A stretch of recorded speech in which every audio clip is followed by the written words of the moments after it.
itu orang harus beli kaca dari pasar Impres. Yang akan saya laporkan polisi masih banyak dari geng mereka, satu-satu. Target utama, Bang? Hah? Target utama Oh, target utama yang ya Rosewood sama Ondor. Oh, target utama ya Rosewood sama Ondor. Ternyata kuasa hukumnya 2 mantan narapidana, yaitu si Rasman sama si Andar itu. Andar juga kuasa hukumnya kok. Dua-duanya selama ini memusuhin gua.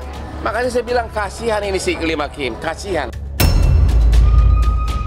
Nggak mungkin dokter cum laude si Hotman Paris, nggak mungkin pencemaran nama. Itu saya baca putusan, ada putusannya.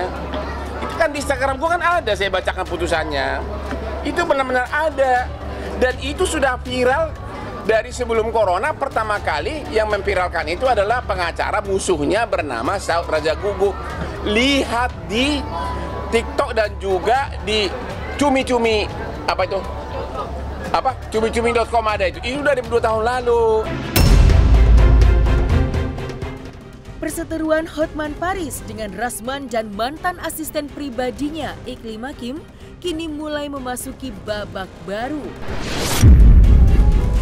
Baru-baru ini Hotman Paris Hutapea akhirnya buka suara jika mantan asisten pribadinya Iklim Hakim akan segera diperiksa oleh Mabes Polri pada hari Jumat pekan ini atas laporan yang ia buat. Pengacara kondang itu juga turut menyinggung jika dalam waktu dekat ini pula panggilan dari penyidik Polri akan segera dikirim kepada Rasman Arif Nasution.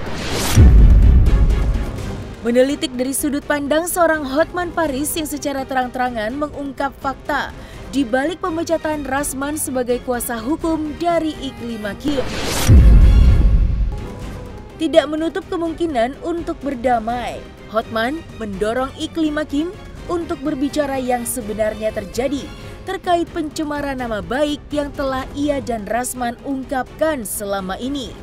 Lantas, seperti apakah pesan Hotman untuk mantan asisten pribadinya itu? Dan benarkah ada keterlibatan Rasman dalam setiap pengakuan-pengakuan Iklim Hakim dalam melempar tudingan terhadap Hotman? Saksikan selengkapnya hanya di Cumi Camp In-Depth berikut ini.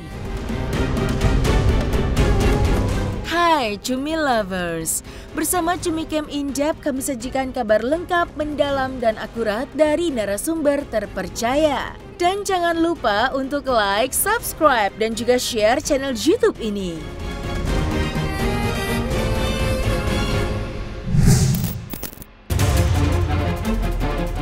Sebuah fakta baru kini diungkap Hotman Paris Hutapea terkait perseteruannya dengan mantan asisten pribadinya Iklim Hakim. Hotman menyebut mantan asprinya itu kini tinggal menghitung hari untuk diperiksa oleh pihak kepolisian atas laporan pencemaran nama baik yang ia lapor. Selain itu, Hotman juga turut menyinggung tentang keputusan Kim yang telah memecat Rasman Nasution sebagai kuasa hukumnya dan memilih untuk menunjuk pengacara baru. Sementara, terkait keputusan Iklim Hakim memberhentikan Rasman sebagai kuasa hukumnya, Hotman mengungkapkan jika Rasman sebenarnya sudah 2 kali mensomasi Kim terkait penghentian dirinya sebagai kuasa hukum. Lantas, fakta apa sajakah yang dibeberkan Hotman terkait permasalahan hukumnya dengan Iklim Hakim? Yang menyaksikan kemesraan saya dengan Kim di Holy Wing Dragon, ini ada yang ngerekamnya. Ini dia nih, ini dia nih. Yang rekam waktu sama Kim yang peluk-pelukan. Oh, ini yang rekam nih. Aspri nomor berapa? 2. Aspri nomor 2, namanya Mona. Inilah Aspri yang merekam kemesraan saya dengan Kim di akhir bulan Februari ya.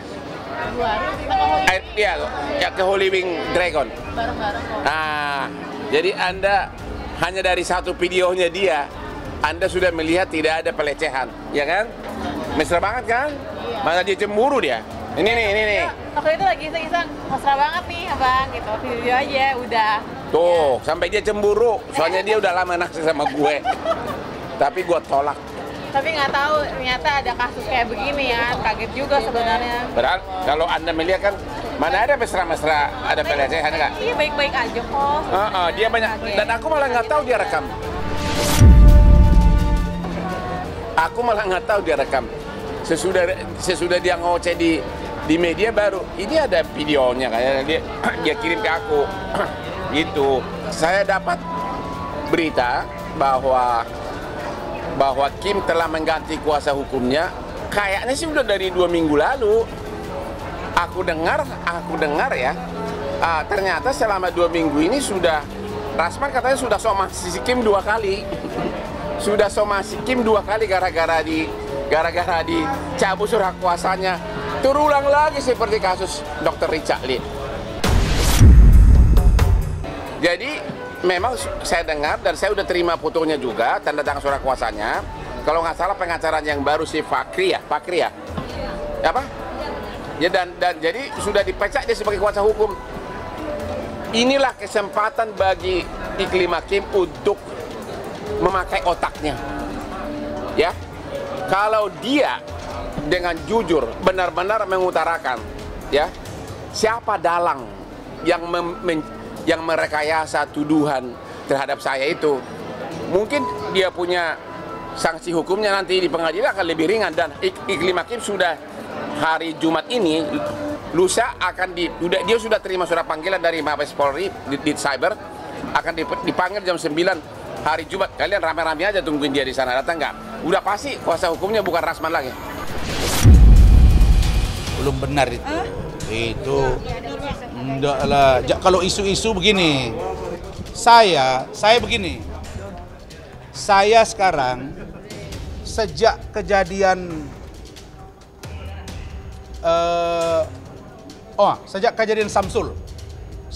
Samsul yang hadir, Samsul dan aku yang hadir di podcastnya Dennis, di situ langsung saya dengan tim dan keluarga, kalau dia buat kuasa ke saya tidak cukup lagi, di situ ada sanksi dan denda. Kita buat selembar kertas sekarang, tidak boleh mencabut kuasa sepihak tanpa dibuktikan bahwa penerima kuasa itu melakukan kejahatan atau pelanggaran yang dapat dibuktikan ya secara hukum. Udah, kalau bisa, kalau saya mau Kim itu berbicara siapa, di mana, dan apa alasannya. Itu Rasman, sadarlah kau Lae, ya. Kamu tahu karirku sama kamu sudah terlalu jauh, ya. Ada batasnya, sadarlah kau. Itu di medsos kau sudah dipermalukan begitu banyak orang, dari mulai Dr. Richard Lee, sekarang si Kim sendiri telah memecat kau sebagai pengacaramu, belum lagi yang lain-lain. Udah, hanya saya bilang, sadarlah kau. Itu caranya untuk menjadi terkenal bukan begitu, malah menjadi bahan ledekan. Makanya kolom komen dari IG kamu pun kau nggak berani buka. Kolom IG kamu pun kau nggak berani buka. Lihat dulu kolom IG gua itu, 99% setiap apapun yang saya posting semuanya memuji.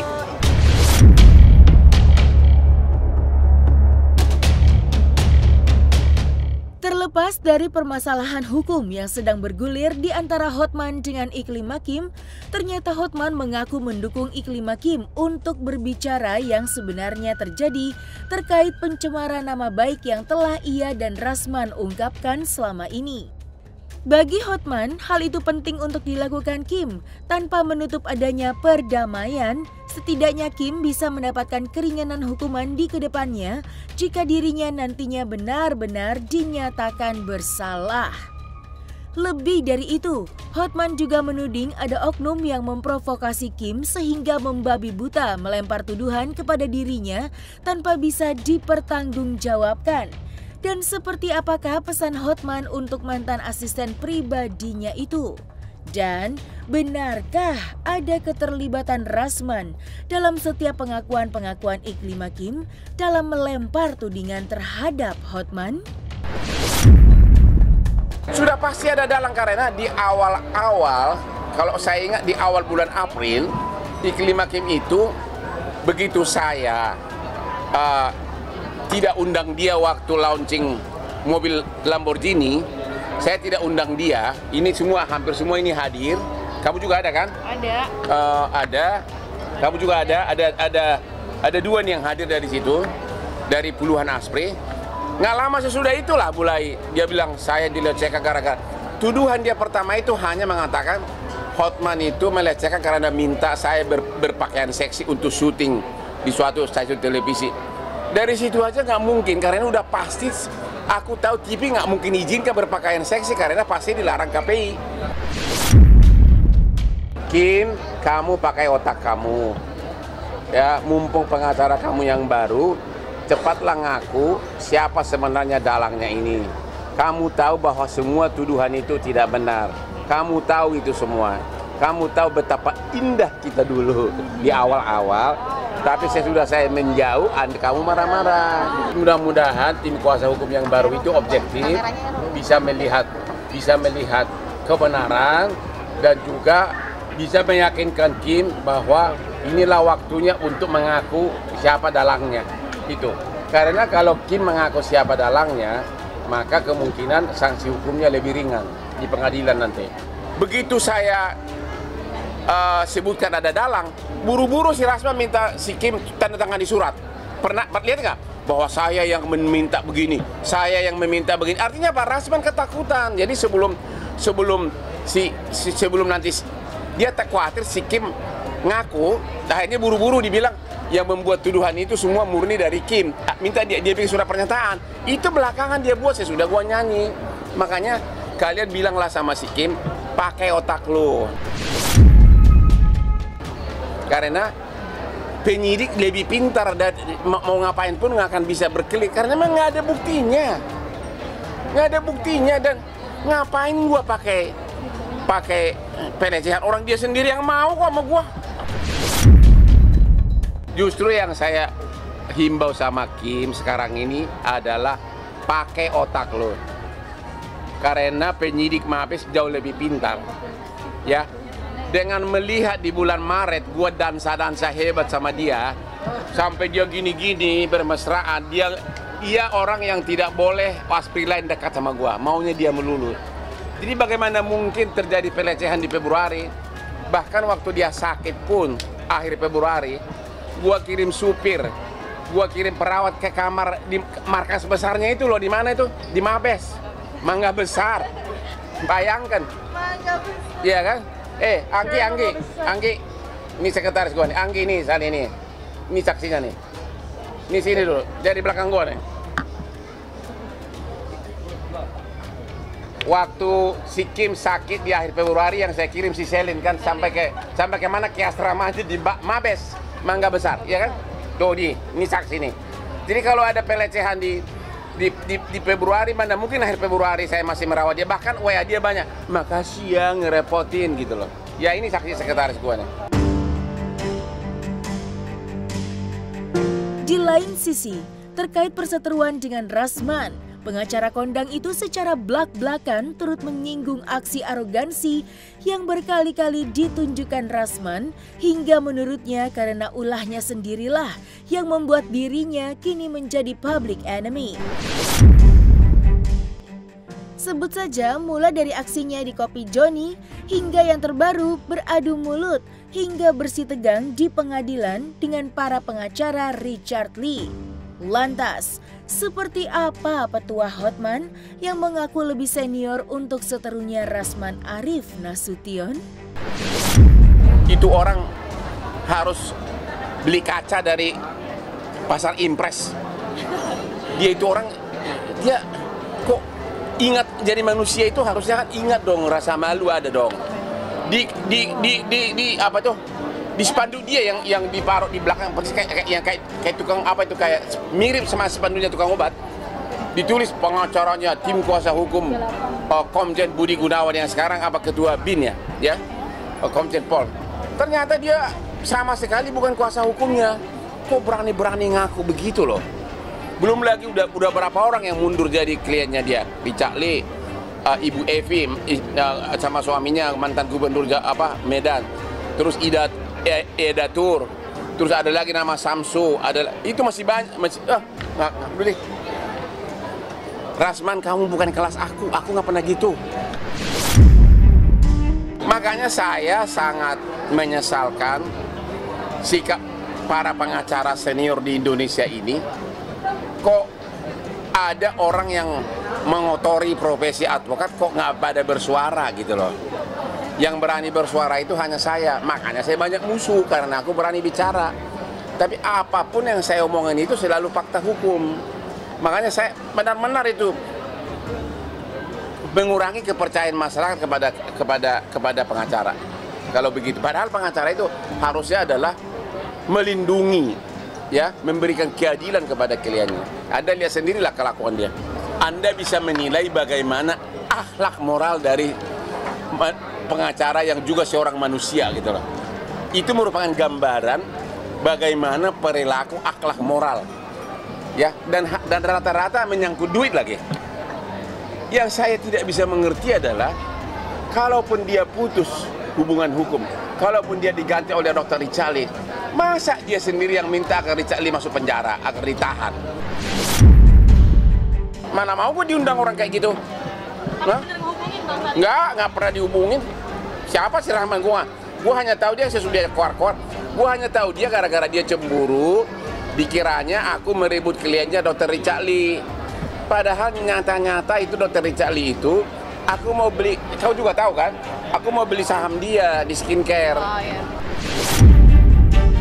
Dan habis itu saya posting di Instagram, ya, dan langsung dia kira aku berebut kliennya, dan mulailah dia ngoceh-ngoceh. Aku nggak peduli ya, gua nggak ada urusan sama dia gitu loh, dan dia bukan kelas gua lah, udah deh.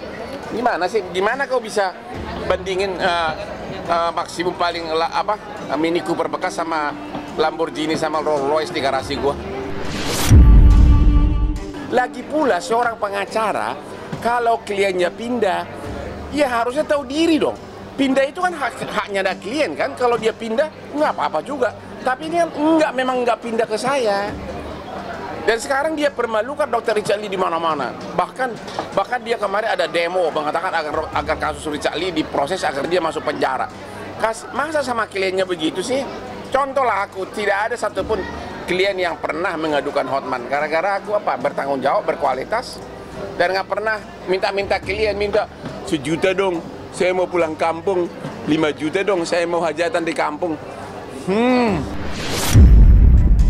Makanya saya sangat menyesalkan sikap para pengacara senior di Indonesia ini.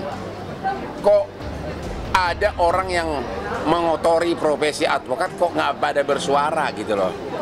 Yang berani bersuara itu hanya saya. Makanya saya banyak musuh karena aku berani bicara.